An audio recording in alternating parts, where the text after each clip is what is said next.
இன்றைக்கு ஜாதி தேவைதான். எதற்கு?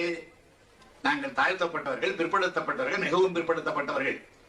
நாங்கள் உயர முடியவில்லை, உயர முடியாமல் அழுத்தப்பட்டோம், ஒடுக்கப்பட்டோம்.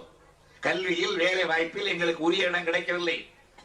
அப்படி கிடைக்காதற்கு காரணம் உயர் ஜாதிக்காரர்கள், முன்னேறிய ஜாதிக்காரர்கள் முந்திக் கொண்டு எங்களை மேலும் மேலும் அழுத்தி போட்டு விட்டார்கள்.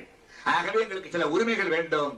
எனவே இந்த ஜாதியை சொல்லிக் கொள்கிறோம் என்று ஒரு அடையாளத்திற்காகத்தான் ஜாதி சொல்லப்பட வேண்டும். அல்லாமல் நாங்கள் தனித்துத்தான் வாழ்வோம், தனியாகத்தான் இருப்போம் என்பதற்காக அல்ல ஜாதிகள். தென்னம் மட்டையை பார்க்கிறோம், அந்த தென்னம் மட்டையிலே ஓலைகளை பார்க்கிறோம், தனித்தனியாகத்தான் இருக்கின்றன. ஆனால் ஒரே மட்டையிலே இருக்கின்றன. தனித்தனி ஓலைகளாக இருக்கிற காரணத்தால் அவைகள் தனித்தனி ஜாதி ஓலைகள் அல்ல, எல்லாம் ஒரே வகையான ஓலைகள் தான். அதை காட்டத்தான் நம்முடைய பெரியவர்கள், கிராமத்திலே உள்ளவர்கள் அந்த ஓலைகளை எல்லாம் பின்னி பின்னி கீற்றுகளாக ஆக்குகிறோம். அந்த கீற்றுத்தான் நிழல் தரும் பந்தலுக்கு பயன்படுகிறது. அதே போலத்தான் அந்த ஓலைகளை எல்லாம் பின்னுகின்ற வேலையிலே ஈடுபட்டிருப்பதுதான் திராவிட முன்னேற்ற கழகம் என்பதை மறந்து.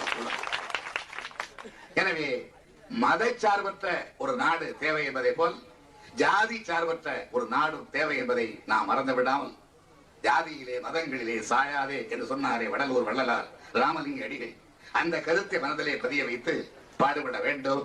திராவிட முன்னேற்ற கழகம் அரசியலுக்காக மாத்திரம் நடைபெறுகின்ற இயக்கம் அல்ல, சமுதாய முன்னேற்றத்திற்காக நடைபெறுகின்ற இயக்கம்.